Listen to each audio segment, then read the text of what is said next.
सो हर्ष, आपने already knowledge gain किया हुआ है, तो लिटिल बिट एसईओ के बारे में एक्सप्लेन करो। अभी अपनी क्या अंडरस्टैंडिंग है एसईओ को लेके, और अभी लेटेस्ट ट्रेंड क्या चल रहा है?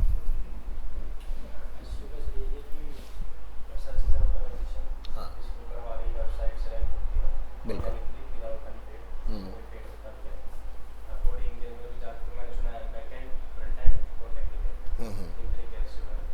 और ऊपर पे जैसे कोडिंग वगैरह करके बैक लिंक्स लगा के ऐसे हम्म। वेबसाइट रैंक कर सकती है गूगल पे। जैसे बंदा कोई सर्च कर रहा है ब्रांड के नाम तो ऊपर लिस्टिंग आ सकती है। ठीक है। ये सारी एसईओ है। तो बैकलिंकिंग आज की डेट में कितना इफेक्टिव है? एसईओ का कुछ लोग आपको अच्छी नहीं लगती अच्छा, हमारा देखो, करके ठीक है। तो जो एक्सप्लेन किया आपने सही किया। देखो, नॉर्मली जो एसईओ हमारा होता है ना, वो ऑन पेज और ऑफ पेज दो तरह का ही होता है। ऑन पेज मतलब हमारी वेबसाइट के ऊपर हमें वर्किंग करनी होती है, उसको हमें रेडी करना होता है कि वो एसईओ में अच्छा परफॉर्म करे। ऑफ पेज क्या होता है कि यानी कि वेबसाइट पर जो एसईओ एक्सपर्ट है उसने कुछ भी काम नहीं करना है, सारी एक्टिविटी वेबसाइट के बाहर होगी और वेबसाइट पर ट्रैफिक लाने का काम करना होगा हमें। अगर हम पेंडेमिक से पहले तक जाएं तो क्या होता था, एसईओ में हमें ये होता था कि हमें बैकलिंक्स क्रिएट करने होते थे। बैकलिंक भी मतलब आप ऐसे मान के चलो लाखों में बैकलिंक होते हैं वेबसाइट्स के। जब आप टूल्स वगैरह प्ले करोगे तो आपको पता चले किसी वेबसाइट के 4 लाख बैकलिंक हैं, किसी के 10 लाख बैकलिंक हैं, किसी के 1 लाख बैकलिंक हैं, और कुछ होगा जिसके बैकलिंक ही ना हो, ऐसे भी मिलेंगी आपको। तो बैकलिंक क्या होता है? एक बैकडोर एंट्री, यानी कि एक पर्सन जो सर्च कर रहा है पर्टिकुलर किसी कीवर्ड को, अब सर्च करने के बाद क्या होगा कि मैंने सर्च किया एक XYZ प्रोडक्ट, लाइक जैसे लास्ट क्लास मैंने मिक्सर जूसर सर्च किया था। तो मिक्सर जूसर को ये कंपनी तो बनाती नहीं है, सो मैनी कंपनीज जो बना रही हैं। तो क्या हो रहा है कि उनकी रैंकिंग और लिस्टिंग के बेसिस पर वो मुझे फर्स्ट पेज पर दिखाई दे रहे हैं। तो उसमें स्पॉन्सर भी होगा। अगर कोई ऐसा मैन्युफैक्चरर है जिसका फिजिकल प्रेजेंस अवेलेबल है और उसने उसको लिस्ट किया तो लोकल एसईओ में वो भी दिखाई देगा आपको। बट जनरली इस तरह के गुड्स मैन्युफैक्चरर अपने आप को लोकेशन वाइज लिस्ट नहीं करते हैं। जनरली जो रिटेलर्स होते हैं जहाँ से बाय कर सकते हो जाके, वो लोग अपने आप को लिस्ट करेंगे। जैसे एग्जांपल के लिए विजय सेल्स हो गया, तो वो डेफिनेटली अपनी लोकेशन डालेगा उस केस में। और फिर आपकी वेबसाइट्स होंगी जिसमें आपके क्विक कॉमर्स भी हो सकते हैं, क्योंकि आज की डेट में अगर आप मिक्सर जूसर फाइंड आउट करोगे ब्लिंकिट या जेप्टो पर तो वहाँ भी आपको मिल जाएगा, आप इमीडिएट ऑर्डर प्लेस करके ले सकते हो। तो जहाँ पर 10 मिनट वाला हमारा सिस्टम काम करता है that is a quick commerce, और जहाँ पर 1 या 2 दिन वाला जो सिस्टम होता है उसको बोलते हैं प्रॉपर ई कॉमर्स। ठीक है। क्विक कॉमर्स ई कॉमर्स में डिफरेंस क्या है? एक तो टाइम का, दूसरा प्राइस का। बट आज की डेट में क्विक कॉमर्स इस तरह से हेड ऑन टक्कर दे रहे हैं ना ब्रांड्स को कि उन मॉडल्स को भी उसमें एंटर होना पड़ गया। जैसे एग्जांपल के लिए फ्लिपकार्ट 6 मिनट के मॉडल में आ गया, क्योंकि ब्लिंकिट और जेप्टो ने बैंड बजाई हुई है। आप जो भी प्रोडक्ट सर्च करोगे और प्राइस भी ऑलमोस्ट सेम है, तो अब क्या करोगे आप? तो जहाँ जेप्टो ब्लिंकिट कहते हैं 10 मिनट्स डिलीवरी, वो ऐसे लेकर आए 6 मिनट डिलीवरी। ठीक है। जैसे अभी अगर हम इस लोकेशन पर अगर प्रैक्टिकली चेक करें इसको, फ्लिपकार्ट क्या लिखा है 6 मिनट इस लोकेशन पर, तो ये वेरी करेगा कहाँ हो आप। हो सकता है कि आपका जो वेयर हाउस है फ्लिपकार्ट का 12 मिनट दूर हो, तो 12 मिनट का ऑटोमेटिकली आएगा। डायनामिक है, फिक्स नहीं है, लेकिन मिनिमम इन्होंने रिकॉर्ड ब्रेक कर रखा है मेरी लोकेलिटी में 4 मिनट का। मेरी लोकेलिटी में आप कुछ भी ऑर्डर करो, विद इन 4 मिनट फटाक से डिलीवर कर देंगे। तो कितना नियर बाय आपका वेयर हाउस है। तो इनका ये पार्ट बहुत अमेजिंग लिखा है, बाकी सबसे हटके है। सबके फ़ोन में लोकेशन के अकॉर्डिंग वो मिनट्स चेंज होते रहते हैं।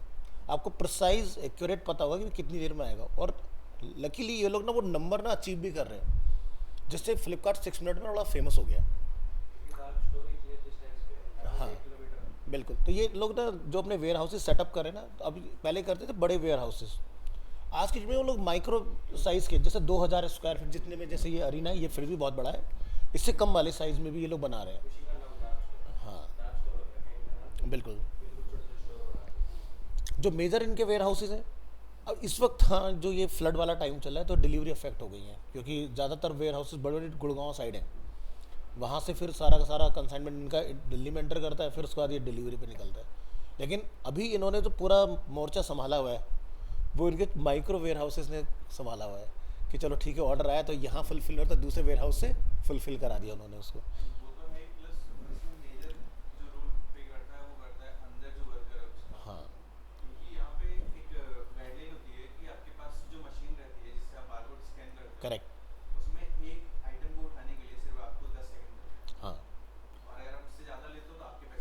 बिल्कुल। तो ये एक टैगलाइन के हिसाब से है। तो आप देखोगे ना, ये बड़ा सही नेटवर्क सिस्टम इन्होंने बनाया हुआ। और अच्छा, ऑनलाइन से कोई कनेक्ट नहीं हुआ हमारे साथ, बट एक बार फिर भी डाल देते हैं, हो सकता है कोई ज्वाइन करे हमें।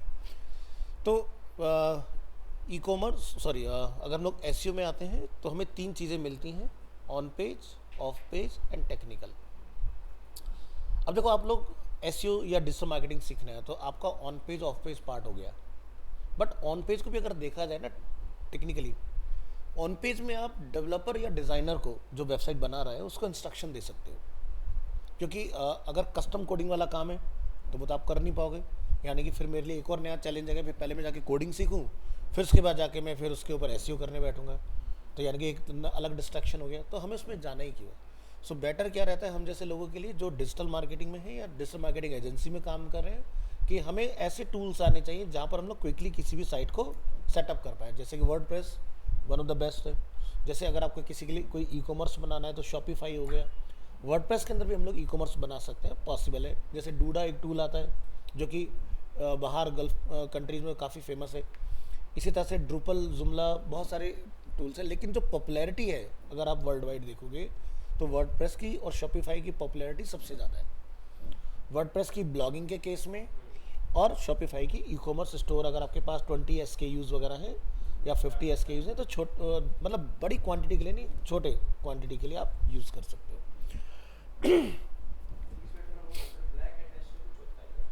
हाँ, Black hat SEO। एसईओ के भी फिर 3 पार्ट होते हैं: वाइट हैट, ब्लैक हैट और ग्रे हैट। वाइट हैट होता है कि यानी कि हम गूगल के एल्गोरिदम को फॉलो कर रहे हैं जो उसकी गाइडलाइंस हैं। ब्लैक हैट यानी कि ऐसी टेक्टिक्स का हम लोग यूज़ कर रहे हैं जो गूगल की तरफ से ऑफेंसिव है, पनिशेबल है। अब मान लो कि आपने ब्लैक हैट लगा दिया, तो ब्लैक हैट से क्या होगा, आप विद इन 1 मंथ अपनी वेबसाइट को सबसे ऊपर ले आओगे अपने कॉम्पिटिटर से। आ तो गई, लेकिन क्या वो सस्टेनेबल है? क्या वो लॉन्ग लास्टिंग है? ये बहुत बड़ा क्वेश्चन मार्क होता है। जिस दिन गूगल ने एल्गोरिदम में सिक्योरिटी चेक चला दिया और आप उसमें आ गए तो आपकी वेबसाइट हो जाएगी ब्लैक लिस्ट वहाँ पर गूगल के अंदर। अब सोचो कि बहुत सारे डोमेन ऐसे होते हैं कि जो लोग खरीदते हैं उल्टे सीधे काम करके बंद कर देते हैं। उसके बाद कोई और पर्सन बाई मिस्टेक इत्तेफाक से सेम नेम का डोमेन खरीद लेता है। वो बेचारा बहुत मेहनत करता है लेकिन उसकी वेबसाइट रैंक नहीं होती। क्यों? क्योंकि गूगल की मेमोरी में वो ब्लैक लिस्ट है डोमेन। तो जब आप डोमेन को लेने जाओ तो हुई इस पे चेक जरूर करो, क्या ये डोमेन कभी किसी के पास रहा या नहीं रहा, या उसने क्या काम किया उसके ऊपर। अगर आपको उससे रिलेटेड कुछ मिल रहा है कि इस तरह की चीज़ें हुई हैं तो कभी भी ऐसा डोमेन बाय मत करो। बट एक फ्रेशर को, एक न्यू कमर को ये पता नहीं होता। तो ब्लैक हैट और वाइट हैट से मिलके बनता है grey hat SEO. Grey hat मतलब कि आप 80% या 90% वाइट और 10% आप अनएथिकल वाला काम कर लो उसके अंदर, तो गूगल चला देता है उसको, ठीक है कोई नहीं। बट अगर आप ज़्यादा फोकस कर रहे हो ब्लैक हैट के ऊपर तो वो सही प्रैक्टिस नहीं है। डोमेन लाइफ लॉन्ग पेनलाइज हो जाएगा। फिर वेबसाइट कैसे चलेगी? यार हर्ष मेरी एक वेबसाइट है उसको विजिट करना, यार आयुष मेरी एक वेबसाइट है उसको विजिट करना, मुझे एक ही करके बताना पड़ेगा। ऐसे कितने लोगों को बताओगे? वेबसाइट का मतलब ये होता है बताना नहीं। आप उस जिस डोमेन में हो, जिस सर्विस मॉडल में आप हैं, ऑटोमेटिकली जब कोई सर्च करे आप वहाँ पर अपीयर हो जाओ। ये होता है पर्पस वेबसाइट का, ना कि 1-on-1 हमें बताना पड़ता है अपनी वेबसाइट के बारे में। ऐसी वेबसाइट का फ़ायदा है क्या? कितने लोगों तक पहुँचोगे आप? पॉसिबल ही नहीं है। तो ये चीज़ें डिस्कस करेंगे इसके ऊपर। तो ये आ गया वाइट, ब्लैक एंड ग्रे। थोड़ा जूम कर देते हैं, ये देखो। White Hat SEO uses tools and means to get better search engine page rank for a website. These methods do not go against the guideline provided by search engines, primarily Google. क्योंकि Google आपका सबसे बड़ा search engine है। अब search engine बहुत सारे होते हैं, ये हम लोग पहले भी पढ़ चुके हैं इसके बारे में, ये लास्ट क्लास में मैंने आपको दिखाया था। अब जैसे एक साइट होती है स्मॉल एसईओ टूल, हमने लास्ट क्लास में इसका जिक्र किया था। यहाँ आते हैं, क्लोज करेंगे इसको। यहाँ पर हम फाइंड करेंगे robot.txt, बड़े काम की चीज़ होती है। अब यहाँ आप देखो, जैसे कि बॉट्स जो होते हैं हमारे, जो एल्गोरिदम हैं, जो प्रोग्राम्स हैं, जो ऑटोमेटिकली काम करें, जिसको कभी बताना नहीं पड़ता कि आपको ये करना है। एक बार प्रोग्राम लिख दिया गया, उसका काम क्या है, देखो गूगल दो चीज़ों पे काम करता है, क्रॉलिंग, ठीक है। क्रॉलिंग का मतलब होता है किसी चीज़ को फिल्टर करना। मान लो आपने कोई गूगल के सर्च में कीवर्ड दिया, तो गूगल उस कीवर्ड को फिल्टर करता है अपने डेटाबेस के साथ, और जो उस कीवर्ड से मैच करता है, उसके पास इंडेक्स डेटा होगा, वो आपके उसमें आ जाएगा सर्च में। अब जैसे एग्जाम्पल के तौर पर हम यहाँ आते हैं, आज की डेट में या पहले अगर आपने नोटिस किया हो, कई बार हम लोग ध्यान नहीं देते हैं, बट अगर आपने दिया है तो बहुत अच्छी बात है। हम यहाँ पर एक कीवर्ड दे रहे हैं इसको, अरीना एनिमेशन, ठीक है।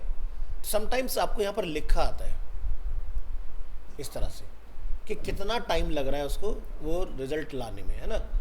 या मैंने इसको एक कीवर्ड दिया जैसे कि याहू, ठीक है, वेट करेंगे कितने रिजल्ट मिले इसको, है ना। तो 280 मिली सेकेंड्स का इसको टाइम लगा। एक सेकेंड में 1000 मिली सेकेंड्स होते हैं, 280 मिली सेकेंड्स में इतने सारी पॉसिबिलिटीज़ ढूंढ निकाली। तो देखो पुराना जो एल्गोरिदम था, अगर हम लोग 2008-9 के टाइम की बात करें, तो सर्चेज इतनी फास्ट नहीं थी। उसके पीछे भी दो फैक्टर थे, भाई नेट की स्पीड भी तो इतनी फास्ट नहीं होती थी, और वहाँ से अगर आपके पास सर्वर पर रिक्वेस्ट गया तो सर्वर से डेटा आके लोड होने में टाइम लगता था। गूगल ने बहुत सारे अपडेट निकाले, जैसे हमिंग बर्ड का आपने नाम सुना होगा, इसके अंदर पेंगुइन का नाम सुना होगा, इसके अंदर अलग अलग अपडेट थे। इन्हीं को एल्गोरिदम हम लोग बोलते हैं, डिस्कस करेंगे इन डेप्थ इसके बारे में भी। तो क्या होता है कि अब जो लेटेस्ट चल रहा है सिस्टम, गूगल ने बोला भाई मैं नहीं चाहता एंड यूज़र का इतना टाइम वेस्ट हो, मुझे ऐसा चाहिए कि गूगल में कोई सर्च करे और एंटर और रिजल्ट सामने। देखो कोई भी बिजनेस मॉडल है ना, वो एक सीधा सा मंत्र है, नीड और स्पीड। अगर आपका बिजनेस मॉडल नीड और स्पीड पर चल रहा है तो सबसे बढ़िया है। अगर बंदे की नीड को आप स्पीडली फुलफिल नहीं कर रहे हो तो बंदा आपके पास तक नहीं पहुंचेगा। अब जैसे एग्जांपल के तौर पर आप देखो, अगर मैं ऑटोमोबाइल सेक्टर का एक केस स्टडी उठाता हूँ, मार्केट में जो सबसे अगर हम लोग देखते हैं टफेस्ट कार जो बनाने वाली ब्रांड है, one is Tata, second is Mahindra, है ना। लेकिन टाटा में आपने एक खासियत देखा होगा कि भले से चाहे बहुत सारी प्रॉब्लम्स हैं उसके साथ, बट हम नीड और स्पीड का गेम समझते हैं। वो अपना एक मॉडल इंट्रोड्यूस करता है। आप नोटिस करो कि अगर उसने आज दिखा दिया कि भाई ये हम इस डेट से लॉन्च करने जा रहे हैं, तो लोगों को वेट नहीं करना पड़ता उसकी चीज़ के लिए। वो हार्डली 1 मंथ के अंदर आपको वो चीज़ फुलफिल करा देगा। अब वही महिंद्रा, एक साल की वेटिंग। भाई आज अगर मेरा किसी चीज़ का मन है और वो मेरी जो डिज़ायर है वो 1 साल बाद कोई फुलफिल करेगा, हो सकता है तब तक मेरी कोई नई डिज़ायर डेवलप हो जाए, मेरा वो इंटरेस्ट ही ख़त्म हो जाए उस चीज़ से। जैसे अब आप देखो कि कल परसों में एक न्यूज़ आई है जीएसटी को लेके, अगर आप लोग अवेयर हो न्यूज़ को लेके ना, तो जहाँ पर 28% हमारा जीएसटी था और जो सेस लग रहा था वो गवर्नमेंट ने ले डाउन कर दिया। अब मैं एक पर्सन हूँ कि भाई मुझे एक गाड़ी लेनी है और मुझे शोरूम से पता है भाई गाड़ी इस दिन लूँगा और मैंने बुक करा दिया और मुझे डिलीवर हो जाएगा विद इन मे भी, हो सकता है 1 वीक में, हो सकता है मंथ, ठीक है। लेकिन लोग सोचो कि ₹1,00,000 का डिस्काउंट मिला, लेकिन वेट नहीं कर रहे, कह रहे भाई पता तो था ही ना इतनी की मिलनी है, ये तो आ गया ठीक है, लेकिन अब जो ये रूल आया है इसको इम्प्लीमेंट होने में भी तो 20 दिन लगेंगे। यानी कि महीने भर मैंने वैसे वेट करके उस गाड़ी की डेट तक पहुंचा, और फिर मुझे आगे 20 से 25 दिन उसके इम्प्लीमेंटेशन में टाइम लगेगा, और उसमें नहीं जाने पता नहीं आगे तक क्या उसके अंदर प्रॉस कौन सा आ जाए। तो भाई मैं वेट नहीं कर रहा, मुझे आज ही चाहिए। अगर आज की डेट में आप देखोगे, उल्टा लोग डिलीवरी की स्पीड फास्ट हो गई, लोग कह रहे भाई जल्दी दो, क्योंकि पता नहीं ना कि सिस्टम क्या है क्या नहीं है। कोई गवर्नमेंट अनाउंस करती, कब इम्प्लीमेंट होगा क्या होगा नहीं पता।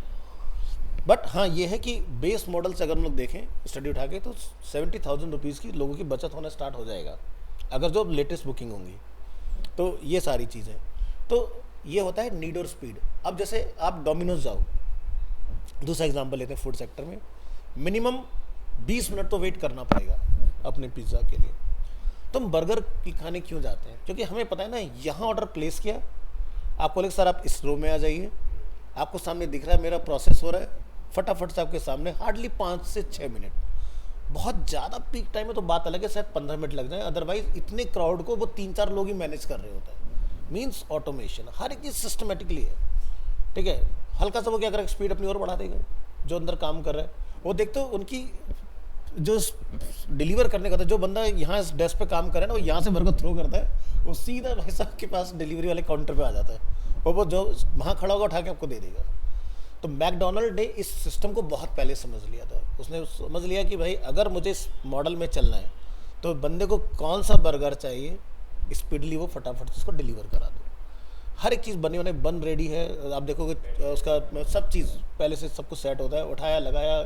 जो उनकी गन होती है जिससे म्योनीस डिप्लॉय करते हैं वो लोग, उसमें भी 1 क्लिक ही करेंगे, 2 नहीं करेंगे, नहीं तो उनका सिस्टम आगे गड़बड़ हो जाएगा। तो 1 क्लिक में जितना निकलेगा उतना ही लगा के देंगे। उन्हें पता है इससे न कम न इससे ज़्यादा टेस्ट नहीं तो गड़बड़ होगा।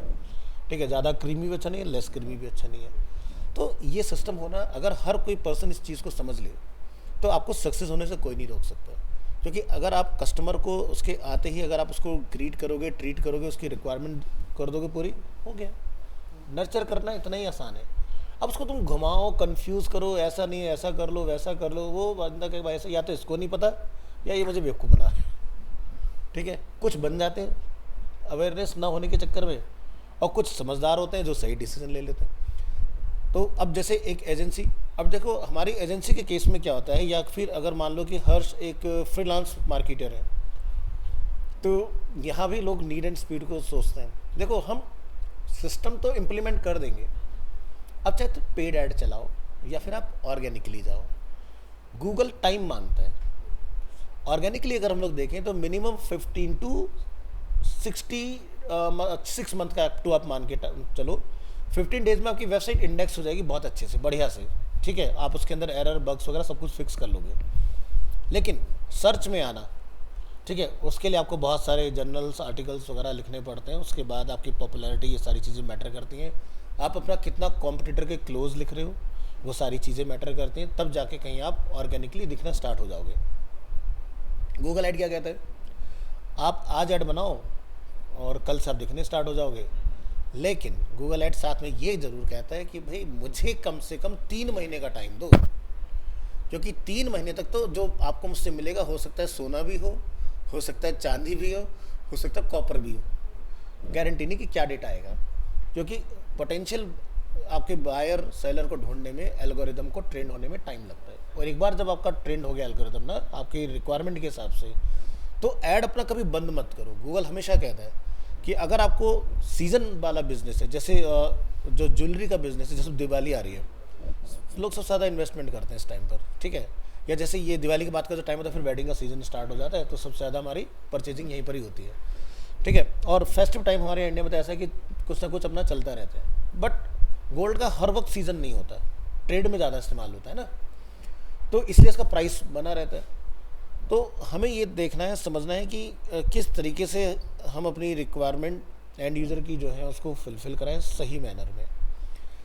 तो ऐसे बहुत सारे एग्जांपल्स आपको मिल जाएंगे।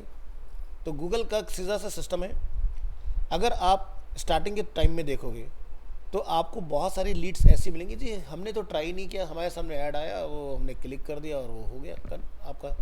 जैसे एक हमारे क्लाइंट थे रियल एस्टेट में, ATS, काफ़ी फेमस है नोएडा के अंदर। उसमें उनके ना बड़े बड़े पेंट हाउस थे।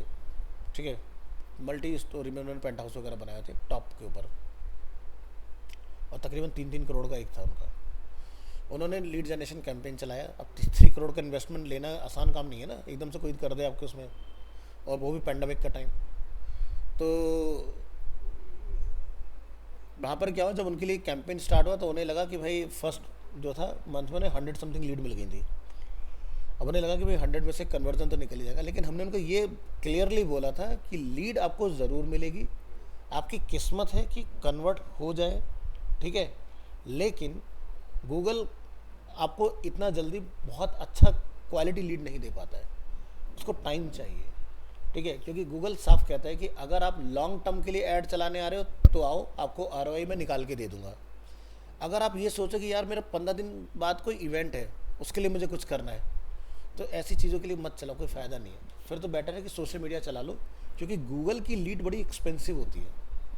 ठीक है, आपको हो सकता है एक लीड कॉस्ट करे 100 रुपीज़, 500 रुपीज़, बहुत एक्सपेंसिव लीड आती हैं गूगल की। और जो सोशल मीडिया से लीड आपकी आती हैं वो आपकी काफ़ी सस्ती होती हैं। ठीक है, क्योंकि सोशल मीडिया चलता है बिना सर्च के, यानी कि आप देख रहे हो कोई, जैसे मान लो कि भाई ये जैसे यहाँ पर जवाहरलाल नेहरू स्टेडियम है, यहाँ सीफोर्ड स्टेडियम है, हो सकता है यहाँ पे कोई म्यूज़िक शो होने वाला हो, तो उन्होंने अपना चला दिया कैंपेन। ठीक है, कि भाई इस दिन पे, या फिर जैसे वो लोग FM को टारगेट करते हैं, आज भी काफ़ी लोग हैं जो एफएम सुनते हैं, एफएम पर ऐड चला देंगे। तो या फिर आपका जैसे स्पॉटिफाई या फिर ऑनलाइन जितनी पॉडकास्टिंग के हैं वहाँ पर ऐड चला दें, भाई इस दिन यहाँ पर श्री फोर्ट में कोई इवेंट हो रहा है, आप बुक माई शो से जाके उसका टिकट वगैरह जो है वो बुक कर सकते हो। तो ऐसी चीज़ों के लिए वो ठीक रहेगा। गूगल पर इसके लिए ऐड चलाना सही प्रैक्टिस नहीं है, क्योंकि वो मेरी नीड नहीं है ना, वो मेरा इंटरेस्ट है, वो मेरी नीड नहीं है। तो नीड वाली चीज़ें कहाँ जाती हैं? गूगल के अंदर। इंटरेस्ट वाली चीज़ें कहाँ जाएंगी? उसके अंदर। ठीक है। Some techniques: HTML optimization and restructuring, link building campaigns and hands-on research and outreach. अब ब्लैक हैट में क्या होता है? Makes good of the loopholes in the search engine algorithm. आपको पता है कि गूगल की एल्गोरिथम में कोई बग है और आप उसका फ़ायदा उठा के टॉप पर आ जाओ, ठीक है। लेकिन वो कब तक रहेगा? जब तक गूगल का वो बग फिक्स नहीं होता। जहाँ बग फिक्स हुआ तुम पकड़ में आ जाओगे और तुम्हारा डोमेन गया उस केस में। तो क्या करो कि अगर आपका बाई लक 1 मंथ निकल गया और आपने अच्छी रैंक बना ली तो हटा दो उस चीज़ को। नहीं तो क्या होगा, जैसे कुछ आपने गड़बड़ कर दिया और डेली रात को सोते टेंशन में, भाई पता नहीं कल क्या होगा। तो वही होगा वेबसाइट के साथ भी, कि पता चला शाम को मैं बढ़िया से काम करके लेटा हूँ, सुबह देखा कि भाई वेबसाइट के ऊपर से एकदम से ट्रैफिक नहीं आ रहा, बंद हो गया। वो तभी इस तरह की प्रॉब्लम्स आती हैं। तो इसीलिए ये प्रैक्टिस बेस्ट नहीं मानी जाती है। आप इसका इस्तेमाल करो बहुत शॉर्ट टर्म के लिए। एक जैसे मेरा एक स्टूडेंट है, अगर मैं यहाँ पर लिखता हूँ,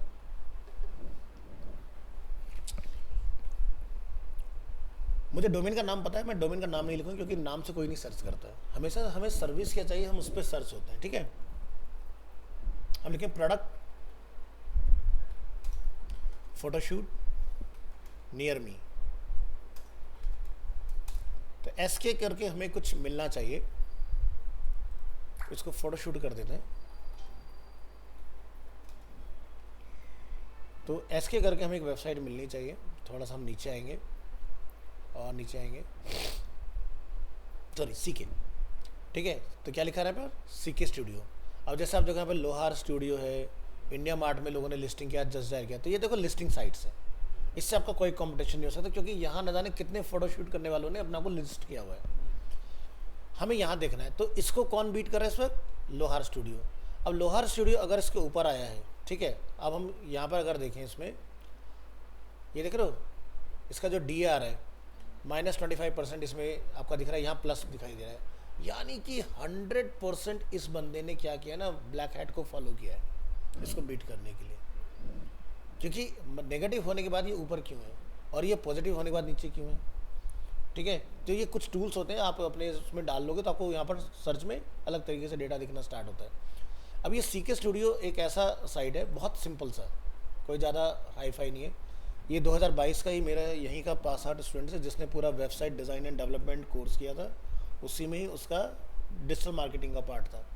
और उसने के बाद उसने अपना ये वेबसाइट स्टार्ट किया था और आज के डेट में बहुत बढ़िया काम कर रहा है फ़ोटो शूट के अंदर। और यहाँ नीचे आओ, ये सब इसने अपना लिस्टिंग कर रखा है अलग अलग प्लेटफॉर्म का। अब यहाँ देखो जितने भी कीवर्ड हो सकते हैं, अब क्या होगा, लोग इसी तरह सर्च करेंगे, कोई फैशन के लिए सर्च करेगा, कोई लिंगरी के लिए सर्च करेगा, कोई क्रिएटिव, हैंडबैग, फुटवेयर, जिसका जो बिजनेस होगा। तो क्या होगा, ऑटोमेटिकली सारे कीवर्ड हो गए ना, ये बहुत मैटर करते हैं। दूसरा, लोकेशन को भी आप टारगेट कर सकते हो। ठीक है, तो ये एक बेस्ट प्रैक्टिस है। अगर आप बड़ी बड़ी वेबसाइट्स उठा के देखोगे ना, तो कई बार हमें लगता है कि कर क्या रखा है। जैसे एग्जांपल के लिए मैं स्विगी का आपको देता हूँ। स्विगी लोड होने दीजिए।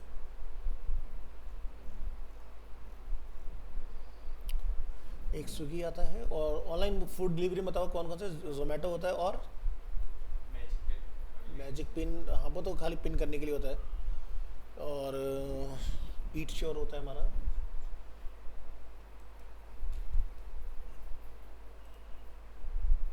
स्विगी के लैंडिंग पेज पर अगर रहें, ये ऑटोमेटिकली हमें वहाँ लेके जा रहा है। कॉर्पोरेट पर आते हैं एक बार ज़रा,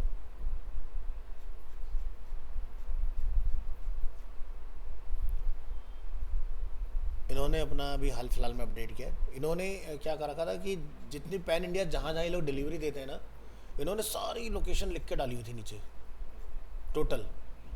इससे क्या होगा कि किसी भी जगह पर आप जब सर्च करोगे ना तो आपका कीवर्ड बन जाएगा और फिर अपना आप दिखाई दोगे उस चीज़ के अंदर।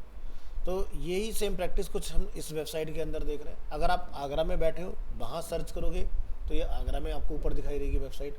आप बस प्रोडक्ट फोटोशूट लिखो और उस कीवर्ड पर ही अपना आप रैंक। अब देखो इनमें जैसे अगर हम मुंबई सर्च करें ना तो देखो मुंबई के नाम से कोई पेज नहीं है इसके अंदर, बट अगर कोई मुंबई के लिए सर्च करेगा तो ये पेज उसके सामने वहाँ पर ओपन हो जाएगा स्पेशली। और ये आज की डेट में बंदा जो है पैन इंडिया सर्विस दे रहा है, जहाँ पर लोग सर्च करें दिख जाता है, लोग कांटेक्ट करते हैं, काम देखते हैं, अच्छा ठीक है।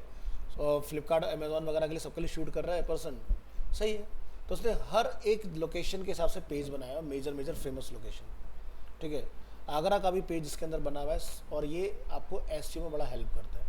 ये सबसे बढ़िया प्रैक्टिस है। यानी कि इस तरह का पेज क्लिकेबल सामने नहीं होगा, लेकिन जब आप सर्च करोगे लोकेशन से तब आपका ये पेज क्लिक में काम करेगा, ठीक है। तो इस तरह से आप अपने वेबसाइट को रैंक में लेके आ सकते हो। और ऑर्गेनिकली देखो ना जाने कितने लोग होंगे दिल्ली के अंदर, लेकिन ये वेबसाइट सेकंड या फर्स्ट पोजीशन पे ऑर्गेनिक में रैंक कर रही होती है। उसके यहीं कालका जी में स्टूडियो है।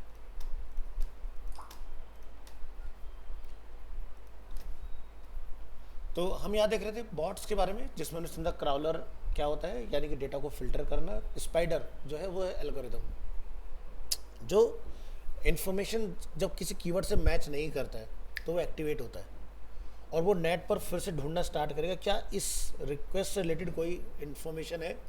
अगर है तो वो इंडेक्स हो जाएगी। इन फ्यूचर जब आप उसको दोबारा कभी सर्च करोगे तो डेटा मिल जाएगा आपको। तो स्पाइडर ऑन रिक्वेस्ट एक्टिव होता है और क्रॉलर जब भी आप कोई अपनी रिक्वेस्ट डालोगे वो फिल्टर करा के आपको अपना डेटा डिस्प्ले कराएगा। अब पहले के टाइम में और अब के टाइम में क्या डिफरेंस आ गया। पहले वेबसाइट्स में जो हमारा हेड सेक्शन होता है उसमें हमारा मेटा सेक्शन होता है। मेटा जहाँ पर हम लोग वेबसाइट की कीवर्ड, टाइटल, डिस्क्रिप्शन ये सारी चीज़ें स्टोर करते हैं। हर एक वेबसाइट में आपको मिलेगा। कोई भी वेबसाइट आप चला के देख लो। अपनी वेबसाइट का नेम बताओ।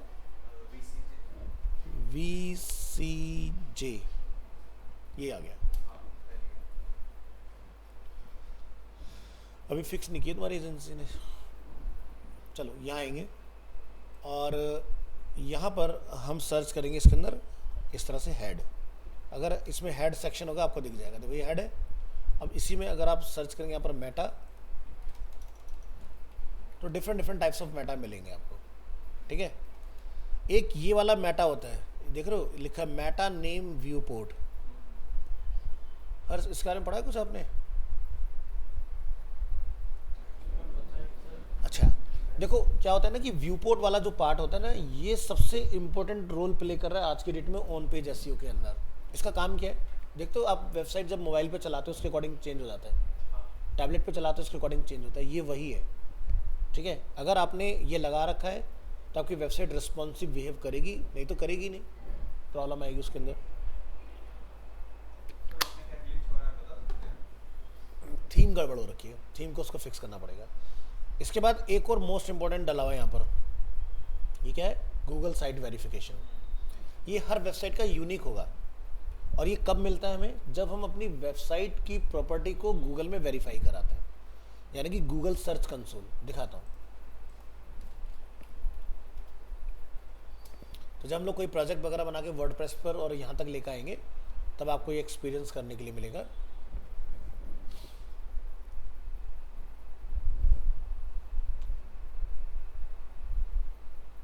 तो कोई भी प्रॉपर्टी गूगल में जब हम लोग वेरीफाई कराते हैं ना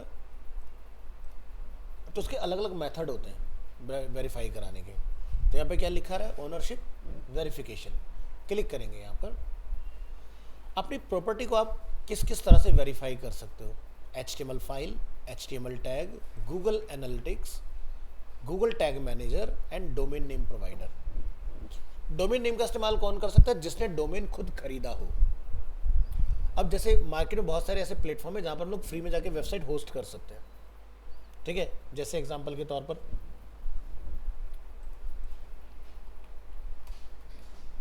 इन्फिनिटी फ्री, ये एक वेबसाइट है जहाँ पर आप जाओ, अपने आप को रजिस्टर कर लो, साइन इन साइन अप, और उसके बाद में आप अपना एक टेस्ट प्रोजेक्ट यहाँ पर डिप्लॉय करके आ सकते हो और अपनी लाइव प्रैक्टिस कर सकते हो। जनरली हम स्टूडेंट के लिए प्रेफर करते हैं क्योंकि सीख रहे हो और आपको यहाँ पर अननेसेसरी परचेज करके अपना खर्चा करोगे तो कोई फ़ायदा नहीं है। सो बेटर इसकी सीखने के बाद एक अच्छा सा अपने लिए डोमेन नेम प्लान करो।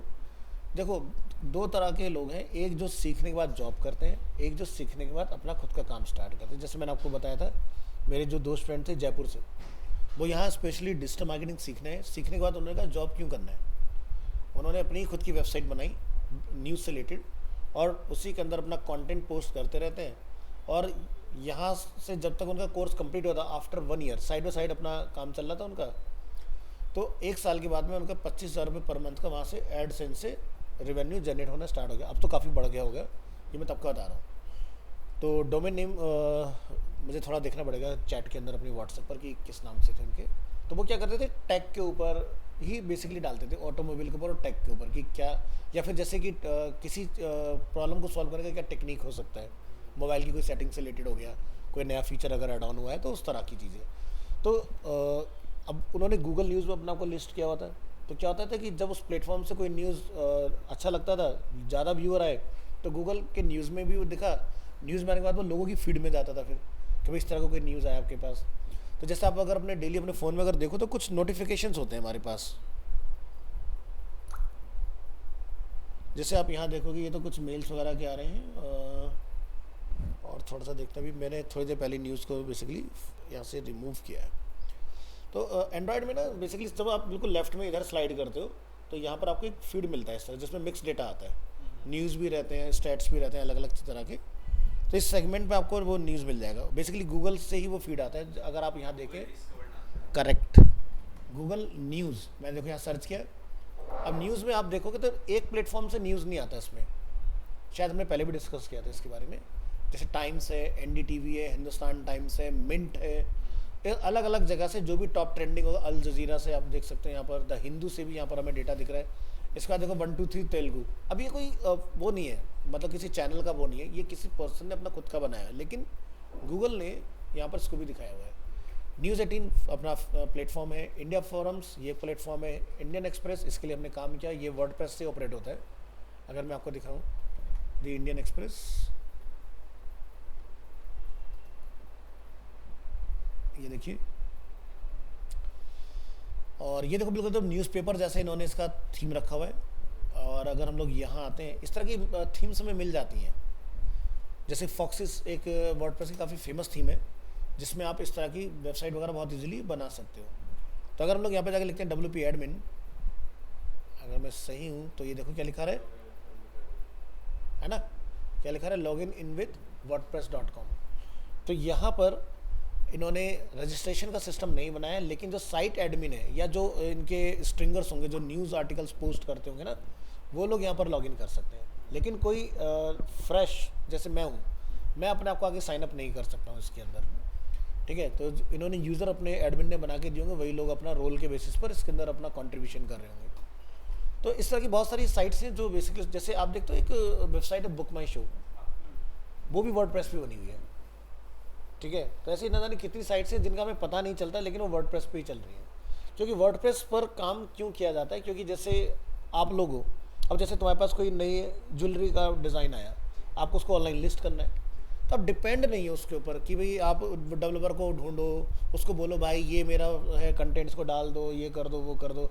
प्राइस डेली फ्लक्चुएट होते हैं, ठीक है, तो आप प्राइस को भी अपडेट करोगे उसके अंदर, है ना। जैसे ब्लू स्टोन है, आप ब्लू स्टोन को रडार पे लगा लो, चेक करो डेली उसके प्राइस फ्लक्चुएट होते हैं। गोल्ड का प्राइस चेंज, उसका प्राइस चेंज, हाँ।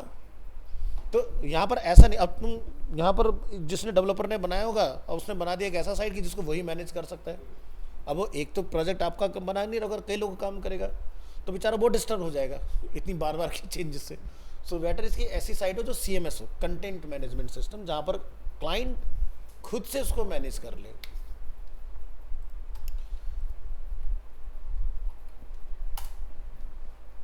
जैसे ब्लू स्टोन है, ठीक है, तो यहाँ पर आज की तो खैर ऐसी बहुत सारी साइट्स है, लेकिन ब्लू स्टोन का मैं एग्जांपल क्यों लेता हूँ, ब्लू स्टोन ने मार्केट में एंट्री ही ई-कॉमर्स से ली थी। वो फिजिकल स्टोर में बाद में आए, सबसे पहले उन्होंने ऑनलाइन अपने आप को बहुत प्रमोट किया। जब उन्हें दिखा कि भाई हमें बहुत अच्छा रिस्पॉन्स मिल रहा है, तो उन्होंने प्रीमियम लोकेशन उठाई। अच्छा, ज्वेलरी में आप एक चीज़ नोटिस करना, जब भी ये लोग इस तरह के कुछ शोरूम वगैरह बनाते हैं ना, तो ये कभी भी ना अलग नहीं, अकेला नहीं बनाएंगे। ये नियर बाई में देखेंगे सराउंडिंग में जहाँ और ज्वेलर्स हों, ये ग्रुप में चलते हैं हमेशा। ठीक है। इसका रीजन ये है ना कि आप ब्लूस्टोन की पूरी वेबसाइट सर्च कीजिए, आपको वहाँ पे 4000 से सब प्रोडक्ट मिल जाएगा। हाँ और जैसे अब किसी का बजट नहीं है, अभी आप ज्वेलर के पास जाएंगे तो वहाँ पे मेकिंग एंड ऑल सब कुछ का सिस्टम रहता है। आप किसी के पास, आप मेरी शॉप पे आइए तो वहाँ पे आपको मिनिमम आपको 40,000 से नीचे कुछ नहीं मिलेगा। हाँ एक कान का या नाक का नोज पिन भी ले रहे हो, डायमंड में लोगे तो 70-80 पहुँच जाता है। करेक्ट।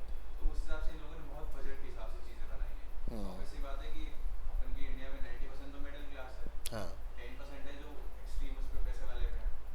तो उस हिसाब से बहुत ज़्यादा इस पे मिडिल क्लास लोग जाते हैं। करेक्ट। तो देखा, अब ऐसा होता है, देखो ये अपने सेगमेंट में तो एक अंदर का इंसाइट हमें पता चला। ठीक है, तो जब आप अलग अलग तरह के क्लाइंट हैंडल कर लोगे ना, तो आपकी रिसर्च ऑटोमेटिकली स्ट्रांग होती चली जाती है। अब देखो ब्लूस्टोन का एक और मैं आपको सिस्टम बताता हूँ। ब्लूस्टोन ने भी हाल फिलहाल में या शायद आपके यहाँ भी कुछ ऐसा होता होगा कि आप महीने का कि लोगों को गोल्ड में इन्वेस्ट करवाते होगे, कुछ है तुम्हारे यहाँ पे ऐसा मॉडल? हाँ हाँ, किटी का हाँ, जिसमें क्या होता है, शायद एक ईएमआई आप फ्री कर देते हो उसमें, ऐसा कुछ। 11 मंथ्स पे करते हो करेक्ट। और 1 मंथ हम लोग आपको एक्स्ट्रा पे करेंगे। लाइक आप ये 10,000 पर मंथ आप दे रहे हो, हाँ सो 12th ऑफ द मंथ में आपको 1,20,000 मिलेगा। आप 1,10,000 तो आपको 1,20,000 मिलेगा। बिल्कुल। और प्लस आप उसको चाहो तो उससे जो ज्वेलरी भी ले सकते हाँ, हो। कैश नहीं मिलता है। हाँ, ज्वेलरी ही आप लेना हो ले सकते हो उससे। तो किसी भी उस पर आप अपना एक टारगेट करो भाई, ये मुझे एक साल में लेना है जैसे एग्जांपल के लिए, और इन्वेस्टमेंट आप करके इस तरह से ले सकते हो। तो क्या हो रहा है, इधर जो आप इन्वेस्ट कर रहे हो वो ऑटोमेटिकली उससे ट्रेड कर रहे हैं अपना। ठीक है, अब वो चाहे वो अपने लिए सामान खरीद के लाएं या कहीं इन्वेस्ट करें उस चीज़ को। ठीक है, तो उसका एक तरह से आपको एक रिटर्न मिल जाता है, और आप थोड़ा बहुत हो सकता है कि डालना पड़े आपको। हम लोग क्या करते हैं, जैसे हम लोग को पता है अभी एक किटी स्टार्ट करने वाली है, हाँ। तो हम लोग गोल्ड बाय कर लेते हैं पहले अच्छा। करंट रेट पे। हाँ तो अगर हमने ज़्यादा बाय किया हुआ है, लाइक हमें पता है कि 1 साल के लिए करेगी, 2 साल के लिए, 3 साल के लिए करेगी, हाँ तो उस हिसाब से हमने उसी हिसाब से अपना गोल्ड बाय कर लिया है, 10 ग्राम, 20 ग्राम, 30 ग्राम, हाँ। उसी हिसाब से। ओके। जैसे क्लाइंट ने कहा है कि 6 मंथ चलाया, उसके बाद कट कर दिया, हाँ तो उसको 6 मंथ्स का ही सिर्फ वो रहेगा। तो अब वो 6 मंथ्स में 6 ग्राम इकट्ठा हुआ उसका। हाँ अगर आज का रेट है 99 कुछ समथिंग है, 22 कैरेट का रेट, हाँ तो उस हिसाब से 6 ग्राम इकट्ठा हुआ, तो उनको 6 ग्राम का पीस ये रहा। मैम आप अब इसमें आपको क्या बनवाना है, आप बताइए। ठीक है। आपको मेकिंग आपको लगेगी ही लगेगी, बट हाँ। गोल्ड प्राइस जो है आपका वही पुराना वाला। पुराना वाला रहेगा जिस डेट पर आपने बुक किया होगा। करेक्ट। तो ऐसे ही कुछ ना इन्होंने भी अपना बना रखा है, जैसे देख ना 10+1 मंथ वाला कुछ प्लान है इनका। तो ये आज की डेट में ऑलमोस्ट सभी ने, तुम्हें तुम्हारी कंपनी को कितना टाइम हो गया इस चीज़ को कराते हुए, जो ये वाला मॉडल है, ये वाला? इसीलिए हाँ, ये EMI वाला जो मॉडल है, इन्वेस्टमेंट वाला, स्टार्टिंग से ही है सर हमारे पास। स्टार्टिंग से ही है। वही कम। क्लाइंटेज उतनी नहीं है इसमें। अच्छा। किटी वाला क्लाइंटेज नहीं है हम लोगों हाँ, को। इसमें आप जाएंगे तो तनिष्क बहुत अच्छा करता है। तनिष्क बिल्कुल। तनिष्क के रिव्यूज मेरा मैनेजर भी कह रहा है। अच्छा। मुझे भी करना पड़ेगा इसमें, लग रहा है। सर ये तो गलत बात हो जाएगी, अब रहे कहीं और देखो। नहीं, ये तो फैक्ट है। और जैसे अगर आप एग्जांपल बताता हूँ, मैं हाल फिलहाल मैंने कार बाय किया था, उससे पहले मेरे पास होंडा का था। तो क्या होता है, जैसे अगर आप टाटा में जाओ गाड़ी देखने, तो उसके एम्प्लॉय मारुति से आ रहे हैं, मारुति में जाओगे तो हो सकता है वो किसी और ब्रांड की गाड़ी से आ रहे हैं। तो ज़रूरी नहीं है कि आप उसी में हो, क्योंकि आपको ये देखो सीधी सी बात है, अल्टीमेटली बीइंग अ ह्यूमन हमें क्या देखना होता है कि भाई ROI कहाँ ज़्यादा अच्छा आ रहा है। ठीक है, हम जिस ब्रांड के साथ हैं उसके लिए काम कर रहे हैं वो एक अलग चीज़ है, बट बेनिफिट्स अल्टीमेटली हर बंदा देखता है। देखो जॉब अगर हम लोग देखें, या तो आप फाउंडर हो तो आपका अपने ब्रांड को लेके बहुत ज़्यादा इमोशन होगा, ठीक है, डेडिकेशन होगा। बट अगर आप एक एम्प्लॉय हो तो बहुत कम एम्प्लॉय होते हैं जो इमोशनली कनेक्टेड होते हैं। ज़्यादातर एम्प्लॉयज़ जो होते हैं अपॉर्चुनिटी वाले होते हैं, भाई मुझे यहाँ से अच्छा मिलेगा, मैं आगे देखूँगा ग्रोथ। या तो ब्रांड भी उतना अच्छा टेक केयर करे। जैसे अगर आप देखोगे पिछले कुछ टाइमों में, अगर आपने देखा होगा तो सूरत के जैसे कुछ बिजनेसमैन हैं, उन्होंने क्या करा, अपना एम्प्लॉयज़ के लिए जो ग्रेटिट्यूड शो किया, उन्होंने गाड़ियाँ गिफ्ट की। अब एम्प्लॉय के लिए तो वो बढ़िया हो गया, भाई मेरे को गाड़ी मिली है। अब हमें क्या पता उसने ब्लैक का वाइट किया है क्या किया। तो उसका अपना अलग पर्पस होगा उस चीज़ को देने का, उधर उसका नाम भी हो गया और काम भी हो गया, और एम्प्लॉय के बीच में अपना नाम भी हो गया बढ़िया वाला। अभी हाल फिलहाल में यहाँ लास्ट ईयर दिवाली पे इधर दिल्ली में भी किया किसी ने, ये जो अपना इंडस्ट्रियल एरिया पड़ता है ना, पटपड़गंज, वहाँ उस बंदे ने सबको ग्रैंड विटारा बांट दी उठा के। तो एक्चुअली क्या होता है ना, गिफ्ट में जब आप कोई चीज़ देते हो तो आपको टैक्सेस वगैरह में काफ़ी वो बेनिफिट मिल जाता है। जब आप गिफ्ट में देने जाते हैं ना कोई चीज़ें, तो या जैसे आपने कहीं कंट्रीब्यूशन कर दिया किसी एनजीओ वगैरह में, वहाँ से आपको काफ़ी मिल जाता है। वो अलग अलग सिस्टम है। तो ये जो इन्होंने सिस्टम बनाया, इससे बेनिफिट क्या हो रहा है लोगों को भी, मंथली अपना डालते हैं। जैसे इनके पास अलग अलग है, जैसे 6 मंथ वाला है, 8 मंथ वाला। अर्ली अगर आप करते हो तो आपको क्या बेसिकली हो रहा है और कितना आप महीने का इन्वेस्ट करोगे, क्या आपका बेसिकली रहेगा, सारा कुछ इन्होंने अपना गोल्ड माइन का अपना दिखा रखा है। थोड़ा उसका भी आइडिया है कि जो जो आजकल जो एक तरह का डिजिटल गोल्ड चल रहा है, जैसे पेटीएम का देखते हो, पेटीएम गोल्ड आता है तो उसमें 24 कैरेट का सिस्टम होता है। उसकी कुछ नॉलेज रखते हो? सर उसमें टैक्स काट लिया, टैक्स काट लेते हैं जब आपका कंप्लीट होता है। कितना टैक्स काटते हैं वो लोग? कुछ परसेंटेज रहता है, वही सिमिलर पड़ जाता है, कोई प्रॉफिट नहीं उसमें। अच्छा। हाँ, कुछ एक मतलब अमाउंट रहता है, तो वो आपका मतलब ही नहीं है लेने का। और अगर बंदा उस कैरेट में आप 10 रुपये, 50 रुपये, 100 रुपये, 1000, 2000 करके आप इन्वेस्ट तो कर रहे हो कि हाँ। आपके पास जब पैसा आपने तब डाल दिया, हाँ बट फिर वही चीज़ वो कट भी कर देते हैं तो मतलब नहीं है। आप रॉ गोल्ड भी ले सकते हो, हाँ, उसमें दोनों ऑप्शन होते हैं। दोनों या तो आपको इमरजेंसी तो आप एंड टू एंड कैश ले लो, सेल ऑफ करके उस चीज़ को। आई थिंक उसमें ज़्यादा नुकसान है कैश लेने में। अगर आप उसमें रॉ गोल्ड ले लेते हो कॉइन के फॉर्म में ना, तो वो आई थिंक ज़्यादा बेनिफिशियल है। बट एक पीस ऑफ माइंड जो उन्होंने एक बढ़िया चीज़ निकाल दी मार्केट के अंदर। पहले के लोग क्या करते थे, टाइम पर ना कॉइन्स वगैरह बाय करते थे, ले तो लिया ठीक है, पड़े हैं, लेकिन दिक्कत कहाँ थी भाई, चोरी हो गया, तो उसका एक बड़ा रिस्क था। तो MMTC आई थिंक कुछ इस तरह की वो ऑर्गेनाइजेशन है जो उसको मैनेज कर, हाँ, जो 24 कैरेट गोल्ड को पूरा देखती है, टेक केयर करती है। सर प्योर ले लेते हैं, हाँ। मेटल अच्छा मेटल कट करवा के, अच्छा। मतलब जो प्योर एकदम 995। हाँ अब उसमें क्या है कि मेटल का आपको पीस मिलेगा, ठीक है। नो मेकिंग नथिंग, कुछ नहीं। हाँ वो तो रॉ फॉर्म में है ना, और उसको बाद में जो मर्जी बना। 24 कैरेट का रॉ फॉर्म है। हाँ और आपको अगर जैसे आपने 10 ग्राम ले रखा है राइट नाउ, 1 लाख समथिंग का पड़ा, तो फिर आप उसको क्या करोगे, नेक्स्ट टाइम जब इनके पास आओगे या किसी भी ज्वेलर के पास जाओगे, वैसे रॉ गोल्ड बेचना थोड़ा मुश्किल होता है, हाँ, सेल नहीं होता। और आप इनके पास आते हो किसी भी ज्वेलर के पास आते हो, तो वो क्या करेंगे, आपको 22 कैरेट, 18 कैरेट, 14 कैरेट, आपको जिस भी कैरेट की ज्वेलरी चाहिए हाँ उतने में आपको ज्वेलरी बनाएंगे, प्लस आपको एक्स्ट्रा कुछ पे ही नहीं करना है, ओके। मेकिंग आपको देनी ही नहीं है, क्योंकि 22 कैरेट में कोई ज्वेलरी नहीं होती है। 22 में भी नहीं बनती, 24 में। 24 में तो 24 में ट्रेड होता है, 22 में ज्वेलरी बन जाती है। लेकिन अगर हम लोग डायमंड में जा रहे हैं तो 14 कैरेट, 16 कैरेट, 18 कैरेट, क्योंकि माउंट उसी पे ही हो सकता है वो। अदरवाइज अगर आप कहोगे भी नहीं 22 में लगा दो डायमंड, तो निकल जाएगा, टिकेगा ही नहीं उसके अंदर। बहुत मुलायम हो जाता है वो, काफ़ी सॉफ्ट होता है। 22 कैरेट में बनता है, 24 कैरेट में नहीं बनता है, तो जो बाकी का रेस्ट ऑफ अमाउंट बचा वो प्योर बचा। हाँ। अब वो लोग क्या करेंगे इस चीज़ का, तो वापस देने से अच्छा वो लोग कहते हैं हम आपकी मेकिंग में इसको वो कर देंगे, अच्छा, एडजस्ट कर देता है। एडजस्ट कर देंगे। तो ज्वेलर्स का बहुत फायदा होता है इसमें, कोई अगर रॉ गोल्ड देखने को बना रहा है। तो अभी रिसेंटली 3 ग्राम समथिंग मैंने लिया था, ओके। तो 3 ग्राम और 170 मिलीग्राम, तो मुझे 31,000 का पड़ा। अच्छा। अब तो बहुत ज़्यादा हो गया, अब तो 22 कैरेट का रेट 98 समथिंग है। हम अगर देखें पिछले कुछ सालों में, जैसे अभी बीच में कुछ इस तरह का चला था कि भाई गोल्ड का रेट नीचे जाएगा। मैंने कहा देखो, अगर आप ट्रेड कर रहे हो ठीक है, अगर ठीक है गोल्ड का अगर आप कैश में देखो तो लॉस है, नीचे जा रहा है ठीक है, अपना सॉलिड फॉर्म में तो उतना ही है ना, बहुत तो चेंज नहीं हो रहा ना, इन फ्यूचर कभी भी बढ़ सकता है।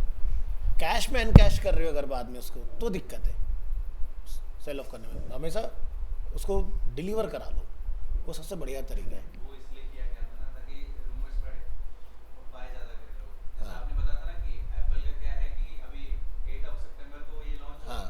सब खत्म कर देंगे, बिल्कुल। खत्म नहीं होगा इनके पास। बस वही है कि रूमर्स बढ़ेंगे कि खत्म हो गया, तो अवेलेबिलिटी उसकी कम रहेगी, तो लोगों की रीच ज़्यादा रहेगी उसके ये पास। एक साइकोलॉजिकल बहुत बड़ा गेम होता है कि भाई एक रूम है, आईफोन से भरा हुआ है, लोग आएंगे देखेंगे अच्छा पड़े ले लेंगे कभी भी। अब यहाँ 3 पीस रख दोगे, साइकोलॉजिकल प्रेशर, यार 3 ही यूनिट बची हैं जल्दी ले लो। जैसे ऑनलाइन दिखाते ना स्टॉक जो है 4 few items left, 2 items left. या फिर कुछ लोग और साइकोलॉजिकल गेम क्या खेलते हैं, भाई रिसेंटली अभी किसी बंदे ने बाय किया तो यहाँ पे उस बंदे का नाम आएगा कि उसने वो ऑर्डर ले लिया।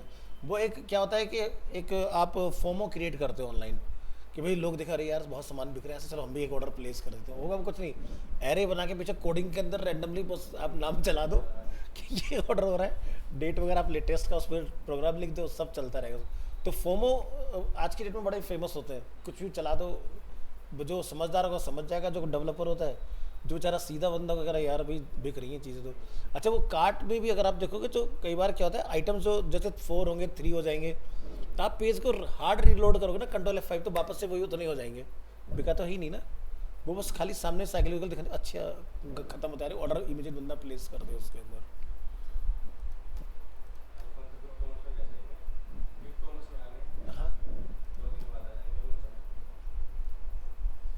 से। अरे क्विक कॉमर्स पे तो बहुत ज़बरदस्त लास्ट टाइम उन्होंने इतना बढ़िया सेल किया, इतना बेहतरीन सेल किया इन्होंने, ज़बरदस्त तरीके से हिला डाला। हम तो फ्लिपकार्ट खरीदना क्विक कॉमर्स में आगे वहाँ भी है।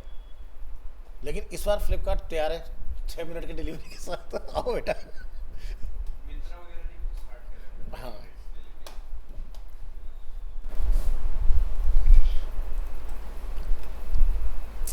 तो गूगल के लिए गूगल का अपना बॉट रहेगा, ठीक है। एमएसएन जो हम लोग लाइव सर्च वगैरह के नाम से भी जानते हैं, ठीक है। और यहाँ पर आप देखोगे याहू, डीमोज, बाइडू, ये बेसिकली चाइना के लिए बेसिकली यूज़ होता है। तो गूगल का देखो, गूगल इमेज, गूगल मोबाइल, इनके लिए अलग अलग एल्गोरिदम है, एक ही नहीं है सबके लिए। Google for desktop, Google image जो हम लोग इमेज सर्च करते हैं, गूगल मोबाइल तो मोबाइल से सर्चेस कमिट होती हैं। तो इतने सारे डिफरेंट टाइप्स ऑफ बॉट्स होते हैं। आप इनको अपनी वेबसाइट पर क्या कहना चाहते हो, अलाउ या रिफ्यूज़, या फिर आप इंडिविजुअली भी पकड़ के रिफ्यूज़ कर सकते हो, भाई हम चाइना को नहीं अलाउ कर रहे हैं, ठीक है। क्योंकि बाइडू सिर्फ चाइना में ही यूज़ होता है, इंडिया में यूज़ होता ही नहीं है, क्योंकि जियोग्राफिकल बेस्ड है। या फिर आप सेम एज डिफ़ॉल्ट छोड़ दोगे तो देखो नीचे क्या होता है, इसका एक कोड जनरेट होता है। क्या लिखा रहा है, यूज़र एजेंट। यूज़र एजेंट में अगर एस्ट्रिक लिखा रहा है, इट मीन्स कि जितने भी बॉट्स होते हैं, चाहे जो यहाँ लिस्टेड हैं या इसके अलावा भी कुछ अगर रह जाते हैं, सभी का मोस्ट वेलकम है वो मेरी वेबसाइट पर आए और मेरी वेबसाइट को अपने सर्च इंजन में इंडेक्स करें। इसका मतलब अब देखो, जैसे कोई भी वेबसाइट उठाओ लाइव, तुम्हारे ले लेते हैं, इसके रूट पर आपको सर्च करना होगा robots.txt, बना हुआ है, हर वेबसाइट के उस पर मिलेगा आपको। तो यहाँ पे देखो आपका ये साइट मैप है, इससे हमें ये पता चलेगा कि आपकी वेबसाइट में नंबर ऑफ कितने पेज हैं, ठीक है। तो यहाँ पे देखो पोस्ट के साइट मैप अलग है। 2020 से कोई पोस्ट नहीं बनी है आपकी वेबसाइट पर। 2023 में आपका पेज का साइट मैप बना था, 2023 के बाद कोई नया पेज नहीं बना, ऑथर का भी कोई नया पेज नहीं बना उसके बाद से। ये डेटा आपका यहाँ दिखा रहा है हमें। तो किसी वेबसाइट की कुंडली आप पीछे से जाकर से देख सकते हो। अब तुम्हारी कंपनी कौन सा एसईओ टूल यूज़ कर रही है वो देख रहे हो, क्या नाम है टूल का, योस्ट एसईओ। तो अलग अलग तरह के टूल आते हैं, जैसे योस्ट होता है, रैंक मैथ होता है, AIO SEO होता है। इस तरह के टूल्स वर्डप्रेस की वेबसाइट के लिए यूज़ होते हैं। सही है, योस्ट भी अच्छा टूल है। मैं सारे यूज़ करता हूँ, मैं आपको बताऊंगा भी। वैसे एक चला लोगे तो कोई भी टूल चला सकते हो आप, डिपेंड करता है कि किसका तुम्हें सस्ता मिल रहा है, किसका महंगा मिल रहा है। मैं पर्सनली प्रेफर करता हूँ AIO SEO या फिर रैंक मैथ, ठीक है। बट योस्ट का भी काफ़ी नाम है। अगर आप वर्डप्रेस के अंदर जब आप प्लगइन में जाके SEO लिखोगे ना, तो 3 ही SEO टूल्स सबसे टॉप पर मिलेंगे आपको। इसके अलावा कुछ अलग टूल्स आते हैं। वैसे SEO में टूल्स भरे पड़े हैं। अब जैसे आपको ग्लोबली जैसे कुछ रिसर्च करना है, तो जैसे एक टूल आता है ऊबर सजेस्ट। ये बेसिकली है नील पटेल का टूल। नील पटेल बेसिकली आपके US में है, गुजराती हैं। इन्होंने एक टूल बनाया SEO में और काफ़ी फेमस हुआ वर्ल्ड वाइड। लेकिन मैं इसको अभी भी इंडिया के लिए रिकमेंड इसलिए नहीं करता हूँ क्योंकि इंडिया के लिए इनके पास बहुत ज़्यादा अभी डेटा नहीं है इनके पास। देखो कोई भी टूल हमें किस तरह से डिसाइड करना चाहिए, जो जिस जियोग्राफिकल कॉन्टिनेंट के ऊपर सबसे ज़्यादा यूज़ होता हो, जिसके पास एनालिटिक्स बहुत ज़बरदस्त हो, अच्छा डेटा हो। अगर आप US में हो, वन ऑफ द बेस्ट है, ठीक है, क्योंकि वहीं से आपका इन्वेंट हुआ है, वहीं पर ही सबसे पहले उन्होंने काम करना स्टार्ट किया, ठीक है। तो आप देख सकते हो बाय डिफ़ॉल्ट क्या आता है, इंग्लिश, यूनाइटेड स्टेट्स। आप किसी भी डोमेन को इसमें जाके टेस्ट कर सकते हो कि क्या उसका परफॉर्मेंस है। एक अच्छी चीज़ क्या है, आप सेफर साइड के लिए इसको बाय करके रख सकते हो। इनका ना एक मॉडल आता है कि जैसे आप एक प्रोजेक्ट पे चलाना चाह रहे हो, मल्टीपल पे चलाना चाह रहे हो, या आप साल भर में बार बार रिन्यू नहीं कराना चाहते, तो आप वन टाइम इनको पे कर दो और ज़िंदगी भर आपको कुछ नहीं करना। One time life long subscription आपको मिल जाएगा। तो अगर हम लोग इनके प्राइसिंग में अगर आते हैं, तो शायद हमें यहाँ पे कुछ ऐसा दिख जाए। देखो लिखा रहा है monthly and life time. Life time के अंदर अगर हम बिजनेस मॉडल में जा रहे हैं तो आप 2 to 7 अप टू वेबसाइट्स जो है इसमें मैनेज कर सकते हो। इंडिविजुअल अगर आपकी अकेली वेबसाइट है तो $120 पे करो, उसके बाद कुछ नहीं पे करना। अगर आप बड़ी कंपनी हो, एड एजेंसी हो, तो आप $400 पे करो, 15 वेबसाइट्स आप इसमें मैनेज कर सकते हो। और इसके बाद आप देखो क्या है यहाँ पर, मैं इसमें 5 यूज़र भी बना सकता हूँ, ठीक है, कि जो अलग अलग मैनेज करेंगे। यानी कि तुम्हारा मेरे वाले में कोई डिस्टर्बेंस नहीं, मेरा तुम्हारे वाले में कोई डिस्टर्बेंस नहीं, तुम अपना देखो मैं अपना देखो। इसमें सिंगल यूज़र बनेगा, इसमें 2 यूज़र बनेंगे, ठीक है, इस तरह से। तो लाइफ टाइम देख लो 90% आपका सेव हो जाएगा और आपको कुछ बार बार रिन्यू कराने की ज़रूरत नहीं रहेगी इसके अंदर। अदरवाइज़ आप हर महीने इस तरह से भी इनका प्लान ले सकते हो। देखो यहाँ लिखा है $20 पर मंथ, महीना नहीं है, पेमेंट जाएगा एनुअली। ये पर मंथ बता रहा है कि ब्रेकडाउन करके कितना पड़ेगा आपको, एनुअली पे करना पड़ता है। ठीक है, तो इस तरह से आप अपने कॉम्पिटिटर कितने ट्रैक कर सकते हो इसके अंदर, कितने पेज आप स्कैन कर सकते हो। जैसे इस वाले में हम 10 कॉम्पिटिटर या डोमेन रडार पे लगा सकते हैं। तो इनका फ़ायदा क्या होता है इस तरह के टूल्स का, कि भाई आपने टूल लिया, एक बार इम्प्लीमेंट कर दिया अपने प्रोजेक्ट को उसके अंदर, और जो आपके टॉप कॉम्पिटिटर है उनको सेटअप कर दो, वो कुछ भी करेंगे इंटरनेट के ऊपर आपको अपडेट आ जाएगा। अब एक तो तरीका ये है कि भाई मैं डेली सुबह अपना 2 घंटे ख़राब करूँ भाई कौन क्या कर रहा है, या फिर मैं उन 2 घंटों को पैसे खर्च करके प्रोडक्टिव बना लूँ। मैं उतनी देर में कुछ और नया काम करूँगा, कुछ नया होगा तो मुझे पता चल जाएगा, फिर मैं फटाफट से उसकी स्ट्रेटेजी प्लान करूँगा और काम कर दूँगा अपना। तो कंपनियां जनरली जो एजेंसीज खासकर जो होती है वो इस तरह के टूल्स के साथ जाती हैं। वो ये नहीं कि हार्ड कोर उसमें लगे पड़े हैं। या फिर जैसे एक और अच्छा टूल आता है शैमरस, इसका नाम आपने सुना होगा, काफ़ी फेमस टूल है, बड़ा एक्सपेंसिव भी टूल है, ठीक है। एक और आता है इससे भी तगड़ा टूल AHREF,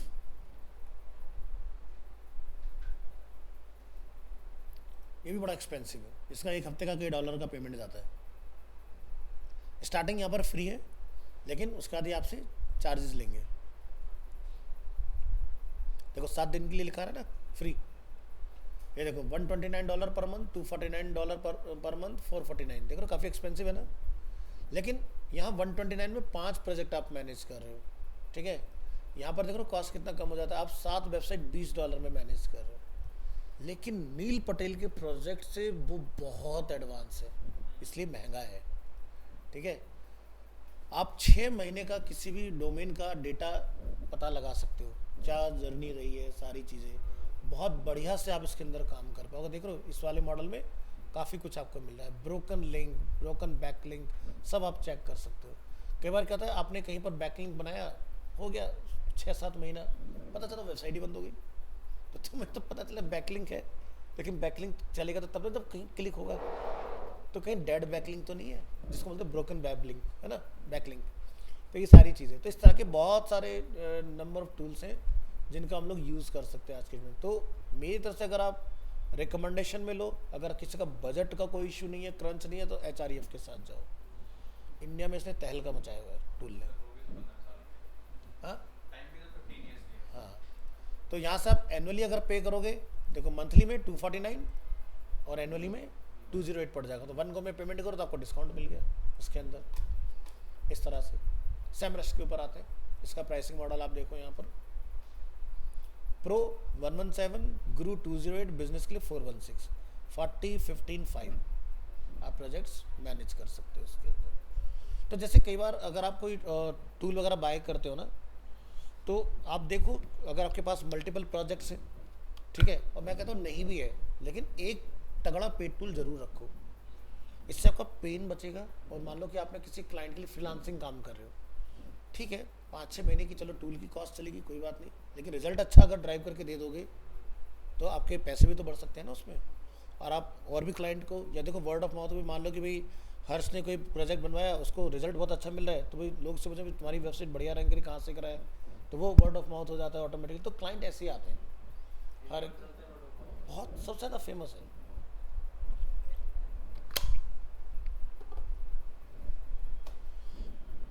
अब AI मॉडल हर टूल ने ऑप्ट किया हुआ है, इवन अगर आप रैंक मैथ, योस्ट या फिर AIU SEO में अगर जाओगे, तो जैसे वर्डप्रेस में अगर आप कुछ काम कर रहे हो, अब देखो SEO पर्सन का काम क्या है, वेबसाइट के अंदर सही टैक्टिक्स का इस्तेमाल करना। कई बार SEO पर्सन जो होता है वो ओवर बर्डन ले लेता है, जैसे कि आर्टिकल क्या लिखना है, टाइटल क्या लिखना है, ये मेरा काम नहीं है। मुझे तो बस ये बताना है कि मेरा क्लाइंट जो कॉम्पिटिटर जो है वो इस कंटेंट पर ज़्यादा रैंक कर रहे हैं। आपने क्या करना है, उस तरह के कंटेंट को कंटेंट राइटर को बताना है कि भाई मुझे इस टोनैलिटी पर इस तरह का मुझे कुछ डेटा लिख के दो जिसको मैं रैंक कराऊँ अपनी वेबसाइट के लिए, कॉम्पिटिटर का ऐसा नहीं। ठीक है, तो टाइटल क्या जाएगा, कीवर्ड क्या जाएंगे उसके अंदर, वो आप एक्सट्रैक्ट करके वहाँ से उसको देखो, क्लाइंट अपने कंटेंट राइटर को बताओ और उससे कंटेंट लिखवाओ। आपको ये लोड नहीं लेना कि पेज का मुझे टाइटल क्या रखना है, आप उसको करेक्ट कर सकते हो। जैसे जब भी हम लोग किसी SEO में पेज के टाइटल की बात करते हैं, बहुत बड़ा रोल प्ले करता है। जैसे हम HREF के होम पेज पर आते हैं, क्या लिखा है, AHREF AI marketing platform powered by big data. ऊवर सजेस्ट के होम पेज पर आते हैं, ओनली ऊवर सजेस्ट लिखा है इन्होंने, नहीं अभी भी सही नहीं है, मैं यहाँ से सर्च करूँगा इसको, यहाँ कहीं होना चाहिए। ये क्या लिखा है, फ्री कीवर्ड रिसर्च टूल। ठीक है, फ्री कुछ टाइम के लिए होता है, बट फ्री क्यों लिखा है, फ्री पे लोग ज़्यादा अट्रैक्ट होते हैं। ठीक है, फ्री जो चीज़ें होती हैं, सैमरस पर data driven marketing tool to grow your business. तो ये तो है SEO के लिए। ऐसे ना YouTube के SEO के लिए भी अलग टूल आते हैं। ठीक है, उसके लिए आप अलग टूल का इस्तेमाल करोगे, तो आप ऐसा टूल बीच का ढूंढ के निकालो जिसमें आपके सोशल मार्केटिंग भी कवर हो जाए, आप उसको भी हैंडल कर पाओ अच्छे से उसी के अंदर। तो टूल के नाम वगैरह याद रखना, ये बहुत काम आएंगे आपको। क्योंकि देखो कई बार क्या होता है, आप एक ऐसी कंपनी को ज्वाइन करते हो एज ए फ्रेशर कि जहाँ पर आपको सैलरी वगैरह सब कुछ अच्छा मिल रहा है, लेकिन उस कंपनी को SEO का कोई नॉलेज नहीं है। जब आप SEO करने जाओगे तो क्या होगा कि आपको बताना पड़ेगा कि मुझे क्या क्या टूल्स की रिक्वायरमेंट है, वो कंपनी आपकी रिक्वायरमेंट को फुलफिल करे और आप राइट टूल के साथ अपना काम करना स्टार्ट करो। ठीक है, तो इसलिए टूल्स आपको पता होने से, बजट है तो दिलवा दो, नहीं तो फिर उनको बोलो सर अगर मैनुअली जाएंगे तो टाइम लगेगा, आपको मुझे टाइम देना पड़ेगा। आप उससे ये एक्सपेक्ट मत करो कि मैंने तो आज SEO करना स्टार्ट किया तो कल से भाई सब लीड ही लीड होंगे और क्लाइंट ही क्लाइंट होने वाले हैं आपके पास, वो नहीं होने वाला है। क्योंकि अभी हमने थोड़ी देर पहले समझा ही है, टाइम टेकन प्रोसेस है, इमीडिएट रिजल्ट आता नहीं है, चाहे एड्स चला लो या SEO के साथ जाओ।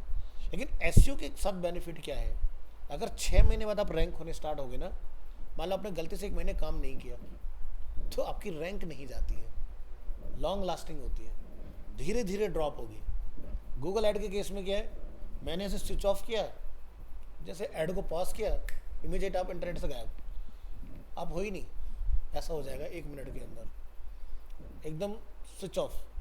तो इसलिए गूगल हमेशा क्या कहता है, बजट कम करो बट रन करो। इससे क्या होगा, आपकी तो इससे क्या होगा कि आप अपनी लोकेशन तो अपनी पोजीशन दोनों को मेंटेन रख पाओगे, आपकी रैंक किसी और को नहीं जाएगी। और जैसे अगर हम लोग अपने ब्रांड एरेना की बात करें, हमारा ऐड 24/7 हमेशा चलता रहता है, कभी बंद नहीं होता।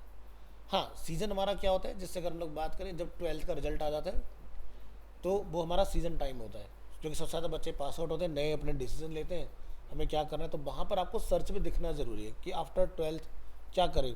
अगर कोई गूगल पर सर्च करें तो वहाँ पर सजेशंस आते हैं अलग अलग, कि आप एनिमेशन फील्ड में जा सकते हो, आप इस फील्ड में जा सकते हो, आप UPSC कर सकते हो, सो मैनी थिंग्स है वहाँ पर। तो आपको वहाँ आना बहुत ज़रूरी है।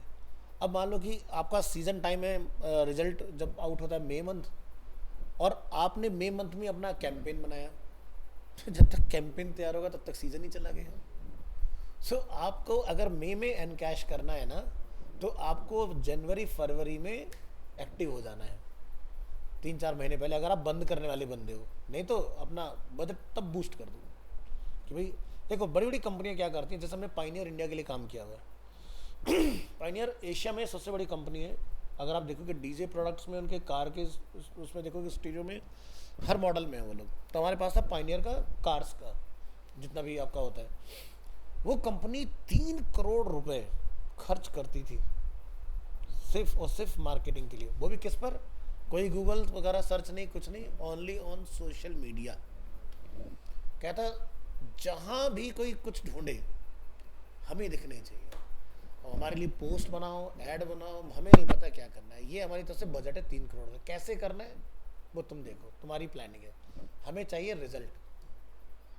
क्योंकि भाई एजेंसी जब हम हायर करते हैं तो मुझे थोड़ी ना बताना कि तुम्हें क्या करना है, मुझे तो भाई ये पैसे हैं और ये मुझे बिजनेस एक्सपेक्टेशन है इसके बदले में, ठीक है। अब आप बैठ के प्लानिंग करो अपनी टीम के अंदर एक्सपर्ट के साथ, या फिर अपना दिमाग लगाओ, टेस्ट ट्रायल कैंपेन चलाओ, ए टेस्टिंग करो, बी टेस्टिंग करो, मल्टीपल टेस्टिंग कैंपेन चलाओ, और देखो किस पे क्या कितना अच्छा रिस्पॉन्स आ रहा है। अभी हाल फिलहाल में आप देखोगे नोएडा की कंपनी है पोटोनिक्स। पोटोनिक्स को लोग ना इतना वैल्यू नहीं करते, बट पोटोनिक्स ने एक बहुत बढ़िया चीज़ की हुई है। बड़ी बड़ी तगड़ी तगड़ी चीज़ें जो है ना वो इतने कम बजट में लेके आ जाता है, और वो भी ड्यूरेबल। ये नहीं कि बकवास है, ड्यूरेबिलिटी है। आप प्रोडक्ट के अगर देखोगे तो जो भी प्रोडक्ट उसने निकाले सब स्टडी है मार्केट के अंदर। जैसे एक इनके टक्कर में ये हेड ऑन टक्कर है इंडियन मार्केट में, एक क्यूबो आता है ब्रांड, इसको इंट्रोड्यूस किया हीरो ग्रुप ने, नाम सुना हो अगर आपने इसका।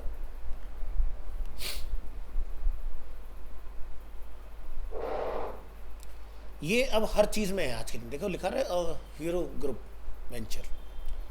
तो ये हीरो की जो पूरी टेक टीम है ना, ठीक है, उन्होंने नए नए प्रोडक्ट्स वगैरह जो ईजाद कर लिए, और उसके ऊपर काम तो इनके अपने router, smart door, camera, tyre inflator, हर चीज़ बना दी इन्होंने, ठीक है। एयर फिल्टर, एयर प्यूरीफायर सब हैं आज की डेट में, बढ़िया बढ़िया। कुछ प्रोडक्ट तो ऐसे हैं जो इनके मल्टीपर्पज़ हैं, एक ही में 5-in-1, 6-in-1 इस तरह की चीज़ें। इसी तरह से अब ये है पोटोनिक्स।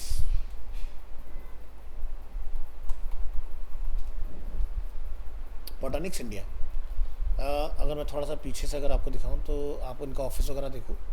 ये आई थिंक अशोक विहार बिल्कुल ही नोएडा वाला बॉर्डर ही पड़ जाता है, ठीक है। ये इनका ऑफिस वगैरह है, ठीक है, यहाँ से पूरा मैनेज कर रहे हैं। अब प्रोडक्ट देखो ये क्या है कि नाम एक चलता है।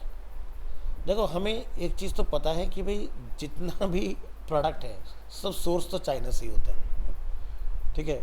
देखो मैंने शायद लास्ट क्लास में बोला, चाइना एक ऐसी जगह है जहाँ पर आप बोलो कि मुझे कोई चीज़ 100 रुपये की चाहिए, जहाँ बोलो मुझे लाख रुपए की चाहिए, वो उस तरह की चीज़ बना के आपको दे देंगे सेम। तो वहाँ से क्वालिटी प्रोडक्ट्स भी मिलते हैं। अब जैसे अगर आप देखोगे ये जब XUV 700 इंट्रोड्यूस हुई थी मार्केट में तो उसमें एक बड़ी स्क्रीन आई थी, काफ़ी बड़ी। और अब तो जो उन्होंने ये जो EV सीरीज़ में निकाली फुल डैशबोर्ड उन्होंने पर स्क्रीन लगाई है, तो सब आ कहाँ से रही है? चाइना से बन रहा है सारा कुछ। हार्डवेयर सस्टेनेबल वही लोग बना सकते हैं, हमारे यहाँ पर सस्टेनेबल हार्डवेयर नहीं बनता है। हमारे यहाँ तो फिर क्या करते हैं, जैसे मान लो मदरबोर्ड में कोई फॉल्ट हो गया, ना रिप्लेस गए तो ठीक करके दे रहा है हमें, है ना, मतलब ठीक नहीं करता। अगर इस सर्किट पे कोई प्रॉब्लम है तो इससे कनेक्शन हटा के उसको जंप करा के दूसरे पे जोड़ देगा। हमारे यहाँ जंप कर रहे हैं, जंपर का काम ज़्यादा चलता है कि भाई अच्छा ये चीज़ खराब है, ठीक है इसको जोड़ो, आगे अपना काम चलता रहेगा। क्योंकि एंड यूज़र को पता ही नहीं इतने से पार्ट से क्या प्रॉब्लम है या क्या नहीं है। तो कई बार ऐसा होता है जैसे मदरबोर्ड ज़्यादातर जो प्रॉब्लम सबसे ज़्यादा जो आती है ना पेन ड्राइव से आती है। कई बार पेन ड्राइव से जब आप कनेक्ट करोगे तो मदरबोर्ड के उतने ही सर्किट जाते हैं आपके, और अगर आपके कंप्यूटर में या लैपटॉप पेन ड्राइव बहुत कम लगती है तो आप देखना ख़राब होने के चांसेस उससे कम हो जाएंगे ऑटोमेटिकली। वो ड्यू टू वायरस हो सकता है, पोर्ट में सही तरह से पेन ड्राइव नहीं लगा, या आपके डेस्कटॉप में अर्थिंग प्रॉपर तरीके से नहीं है, क्योंकि इसको भी अर्थिंग की ज़रूरत होती है। अगर प्रॉपर अर्थिंग होगी, बारिश का टाइम में नमी वगैरह कहीं से होगी तो इसके सर्किट सही हो जाते हैं फिर इस कंडीशन में। सेम लैपटॉप के साथ भी होता है ऐसे ही। तो अगर आप एक्सटर्नल इनपुट नहीं लगा रहे हो कोई भी, तो कंप्यूटर हार्डवेयर इतनी जल्दी से नहीं जाता है। अब फोटोनिक्स ने भी अगर आप देखो तो इन्होंने टक्कर दी मार्केट में, बोट को, JBL को, उन्होंने पोर्टेबल स्पीकर्स बनाए। देख रहे हैं यहाँ पर एक्सेसरीज आप यहाँ से देखोगे, ऑडियोज़ के केस में, ठीक है, डिफरेंट टाइप्स ऑफ, ठीक है। यहाँ पर आप देखो मोबाइल एक्सेसरीज अलग अलग तरह की। यहाँ से फिर कार के लिए इन्होंने देखो पूरा इन्फ्लेटर वगैरह सब आ गया ना, वैक्यूम क्लीनर वगैरह सब कुछ। इससे से कंप्यूटर एक्सेसरीज उन्होंने बनाई। तो अभी इनकी प्रोजेक्टर बड़े ट्रेंड कर रहे हैं मार्केट में, ठीक है। प्रोजेक्टर काफ़ी एक्सपेंसिव होता है, इन्होंने बनाया कुछ पोर्टेबल प्रोजेक्टर जिसका जैसा बजट है 8,000 6,000 हर रेंज में प्रोजेक्टर, वो बड़े कमाल के प्रोजेक्टर हैं भाई, ठीक है। जब देखो हेडफोन वगैरह और ऐसे कॉपी बना रखे हैं बिल्कुल प्रीमियम ब्रांड वाले।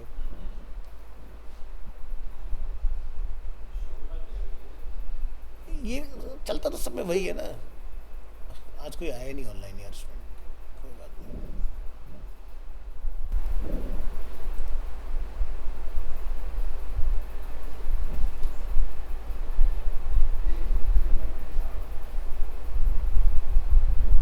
वही है, इनकी सबकी ना थीम एक जैसे होते ऊपर ये टिकर चलता तो पता लग ही जाता है इनके। ये सब टूल्स आते हैं इस तरह के जो आप इंस्टॉल कर लेते हो ना, बट लिमिटेड एक्सक्यूज है तो चलता है, कोई दिक्कत नहीं है। ये देखो अब एप्पल अगर कोई यूज़र है, टाइप सी देख रहे हो, एप्पल का अगर आप हब लेने जाओगे टाइप सी वाला बड़ा एक्सपेंसिव आता है, और यहाँ पर देखो नहीं आता है, एप्पल का आता है, आप बना दें एप्पल का हब आता है। और मार्केट में ना आपको 4,000 के भी मिलेंगे, 6,000 के भी हब मिलेंगे। इन्होंने उस चीज़ को क्रैक करके ऐसा बड़ा सिंपल सा बना दिया। देखो नो डाउट एप्पल के प्रोडक्ट बड़े एक्सपेंसिव होते हैं, लेकिन क्वालिटी भी होती है। जैसे अगर आप देखो जब मैं एप्पल का अपना मैक यूज़ करता था, आई मैक, उसका एक पोर्ट आता था उस ज़माने में जब स्पीड कुछ नहीं होती, थंडरबोल्ट। वो अब उन्होंने उसको टाइप सी में चेंज कर दिया है, अब थंडरबोल्ट पोर्ट वैसे नहीं थे, तो वो तो ट्राइंगुलर होता था, उसकी हार्ड ड्राइव बड़ी अलग से आती थी, 20,000 रुपये की हार्ड ड्राइव होती थी उस ज़माने में। लेकिन उस ज़माने में डेटा GBps में कॉपी होता था। मान लो मुझे पूरा मैक का बैकअप लेना, लगाया जब जब जब डेटा की फटाफट कॉपी। जो हम लोग बोलते हैं ना कि USB 3 port, type C port, जो हमारे पोर्ट होते हैं उनमें डेटा जाता है। जैसे आप देखते हैं HDMI का ईजाद कैसे हुआ, 1990 के आसपास, 98 के आसपास ना डेटा के पायरेसी होना स्टार्ट हुआ था। तो 2005 में बड़ी बड़ी कंपनी इंटेल, IBM, HCL, बाहर की और कंपनियां, सोनी, पैरामाउंट, भाई जब मूवी की पायरेसी होने लग गई तो उन्होंने केबल बनाई HDMI, high definition multimedia interface.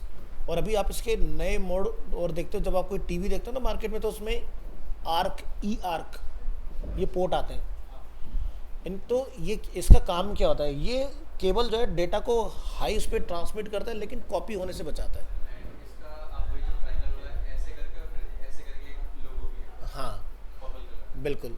तो इस केबल का ये पर्पज़ है। अब इसका रिप्लेसमेंट एक और आया है, जैसे वो देखो कंप्यूटर में आपको पोर्ट मिलता है DP पोर्ट, डिस्प्ले पोर्ट जिसको हम लोग बोलते हैं।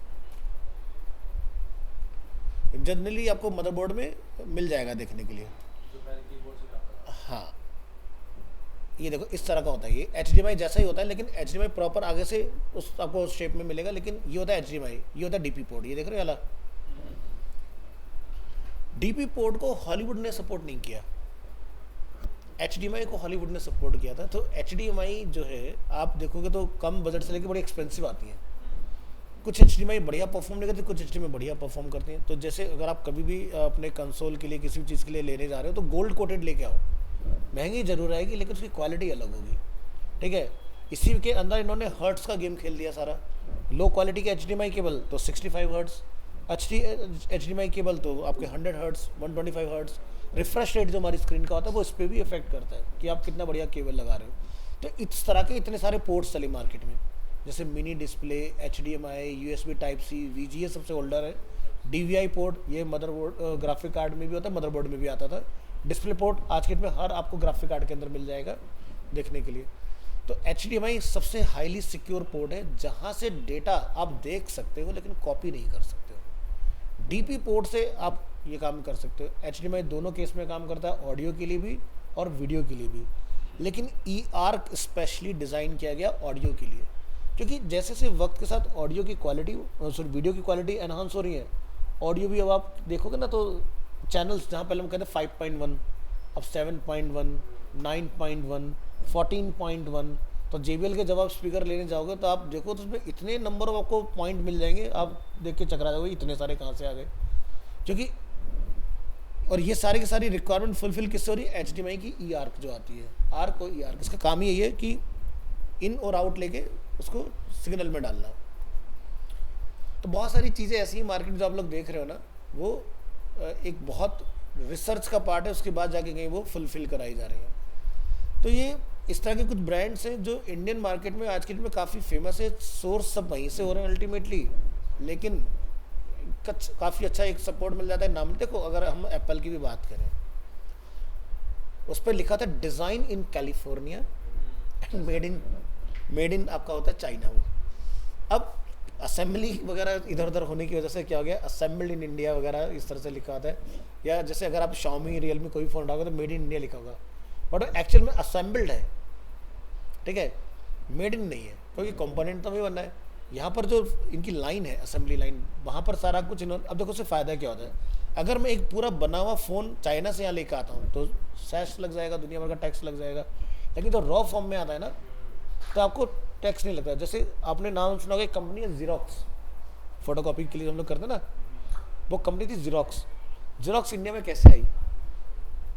वो इतनी महंगी मशीन होती थी उस ज़माने में, कैलकाटा में अपना जो पोर्ट होता था ना, वहाँ पर उतरती थी।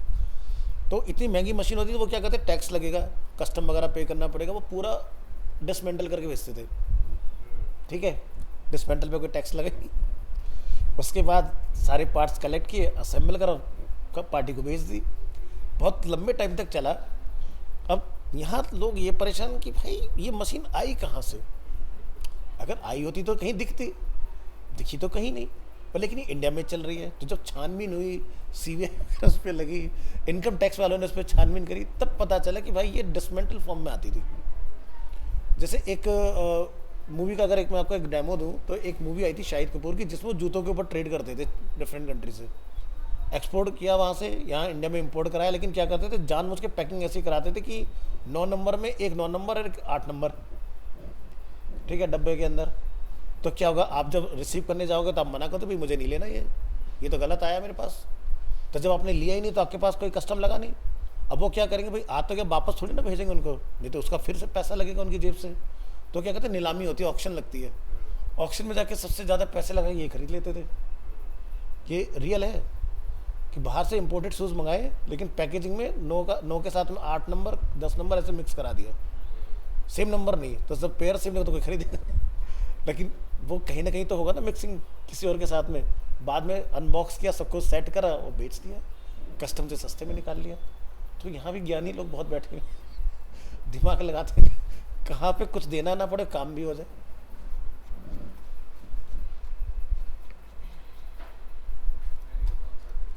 हाँ ठीक है, आज के लिए इतना रखते हैं, आगे बढ़ाएंगे नेक्स्ट क्लास में। तो डोमेन सस्पेंड हो जाता है नहीं सर उसका? डोमेन अगर सस्पेंड हो जाता है तो वो आप रिन्यू एक पर्टिकुलर टाइम की बात करा सकते हो, मिनिमम 75 डेज का टाइम लगता है अगर एक्सपायर हो गया है तो। एक्सपायर नहीं है, सस्पेंड हो गया। सस्पेंड हुआ है, किस रीज़न की वजह से हुआ है? इन्फॉर्मेशन अच्छी नहीं थी हमने, रैंडम मेल आईडी कोई FF करके थी, अच्छा ये ऐसे लिख दिया, प्रॉपर एड्रेस भी नहीं थी, इसलिए सस्पेंड हो गया। अच्छा, मुझे एक बार भेजना, मैं एक बार उसको चेक कर लूँगा, देखो। बिल्कुल